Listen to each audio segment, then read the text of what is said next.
Yo la team, j'espère que vous allez bien, que vous avez passé une excellente journée. On se retrouve ce soir pour une nouvelle vidéo de pronostic sportif, forcément pour parler de l'Europa League qui reprend demain avec les huitièmes de finale retour, mais également un seul match qui n'a pas vu de match aller, qui opposera demain à Schalke l'Inter de Milan à Retafe, l'équipe espagnole. Juste avant ça, plusieurs choses à vous dire. Tout d'abord, je rentre vendredi, donc la qualité de la vidéo sera meilleure. Et d'ailleurs, vendredi, c'est le grand lancement de notre site, la team Parieur. Je vous invite à rejoindre Julien Bien sur Instagram. Je vous mets son Instagram dans la description. Il commence petit à petit à faire du teasing sur toute l'offre qu'on vous proposait pour le lancement du site. N'hésitez pas à le rejoindre. Juste avant de partir sur les pronos, on va également faire le bilan de ce qui s'est passé lors de la dernière vidéo. 3 pronostics proposés, 2 sur 3, plutôt intéressant. Arsenal, Chelsea, les deux équipes marquent, ça passe. On valide également l'Inter ou nul à l'Atalanta Bergame. Cependant, on ne valide pas la victoire de Benfica qui s'est incliné sur le score de 2-1 contre le FC Porto.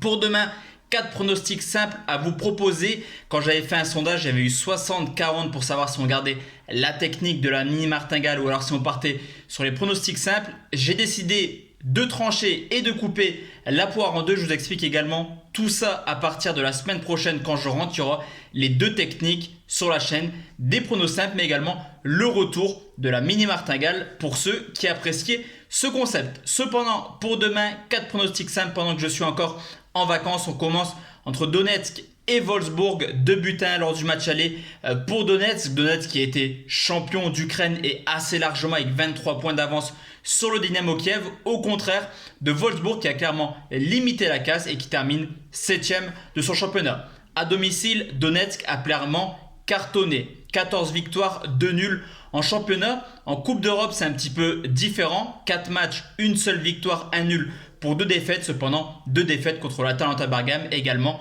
Manchester City. Du côté de Wolfsburg, très beau bilan hors de leur base. 30 points pris en 17 matchs de Bundesliga. Également une équipe invaincue hors de leur base en Europe. 2 victoires pour 2 matchs nuls. Cependant, Wolfsburg cette année chez les gros, seulement une victoire à Leverkusen. Entre deux, une défaite au Bayern, une défaite à Dortmund, une défaite à Mönchengladbach. On ajoute à cela le fait que demain, pas mal d'absents du côté de Wolfsburg en la personne de Mbabou, Mehmedi, Schlagam également, Stephen.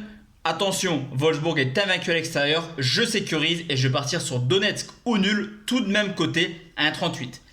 Deuxième pronostic, c'est Manchester United qui joue contre l'ASK Linz 5-0 lors du match aller. Pour United qui termine 3ème de la Première Ligue, excellente saison tout de même pour eux. Au contraire de l'ASK Linz qui a eu pas mal de difficultés en fin de saison. Clairement, il jouait le titre, s'ensuit une mauvaise série, il termine seulement 4ème avec 3 victoires sur les 10 derniers matchs du championnat autrichien. À domicile, seulement entre guillemets 50% de victoires pour Manchester United en Première Ligue.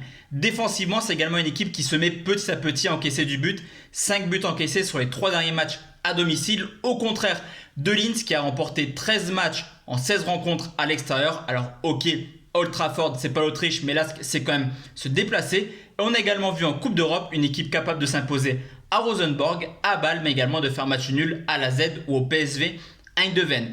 United a joué 11 matchs en seulement un mois et demi. Clairement, il y aura de la fatigue demain. Surtout que le score du match aller me pousse à croire que Solskjaer va faire tranquillement tourner car l'Europa League reprend dès lundi prochain avec les quarts de finale. Du côté de l'ASK Linz, 25 déplacements cette année, que ce soit en championnat ou en Coupe d'Europe. Ils ont marqué dans 23 matchs différents. Les 100 capables de marquer à Old Trafford. Mon pronostic, l'ASK marque au moins un but. C'est tout de même côté, 1,76. Les 2 derniers pronostics, la team, je vous ai parlé en début de vidéo de l'Inter de Milan qui jouait contre Retafe. À Schalke, une équipe de l'Inter qui a tout de même terminé 2ème de Serie A. Certes, la Juve a lâché en fin de saison mais avec un seul point de retard sur la Juventus de Turin. Au contraire de Retafe qui s'est complètement écroulé en fin de saison. 11 matchs depuis la reprise, une seule petite victoire, 6 petits buts marqués et seulement 3 clean sheets. Retafe termine 8ème du championnat espagnol. Retafe pas en forme, au contraire de l'Inter de Milan qui a enchaîné les victoires en fin de saison. 13 matchs en Serie A depuis la reprise, une seule défaite, 4 matchs de suite sans encaisser le moindre but et qui possède dans ses rangs un duo d'attaquants infernal en la personne de Lukaku et de Martinez. L'Inter a une grande chance d'aller en finale car ils oublient un petit peu dans leur partie de tableau United, Séville et l'AS Rome. Tout porte à croire que l'Inter est un réel favori de cette Coupe d'Europe. C'est pour cela que je vous propose tout simplement la victoire de l'Inter de Milan côté 1,65. Enfin la team, le dernier pronostic de ces premiers huitièmes de finale de l'Europa League, c'est Copenhague qui joue contre Başakşehir 1-0 à l'aller pour les Turcs qui sont champions de Turquie. Un réel exploit être devant Beşiktaş, Fenerbahçe et Galatasaray. Félicitations à eux. Du côté de Copenhague, ils ont terminé deuxième de leur championnat et ils sauvent également les meubles en se qualifiant pour la prochaine Europa League 2020-2021. À domicile, Copenhague est tout simplement la meilleure attaque du championnat danois avec 35 buts en 18 matchs. En Europa League, on les a vus également assez friands le fait de marquer des buts. 4 matchs en Coupe d'Europe, une victoire, 2 nuls, une seule défaite et ils ont marqué dans 3 matchs différents. Mais que dire de Başakşehir qui est tout simplement la deuxième meilleure attaque du championnat turc à l'extérieur avec 27 buts marqués, mais qui a également terminé en tête de sa poule d'Europa League, excusez du peu, devant la Roma et Mönchengladbach et qui vient d'éliminer en 16e de finale le Sporting du Portugal. D'ailleurs, sur les 9 derniers matchs à l'extérieur, Başakşehir a toujours marqué le moindre but. On le sait, les matchs au Danemark sont souvent prolifiques, mais attention, les Turcs sont plutôt en forme en cette fin de saison. Vous l'aurez compris, je vois du but dans cette rencontre et je vais partir tout simplement sur les deux équipes marques côté 1,82.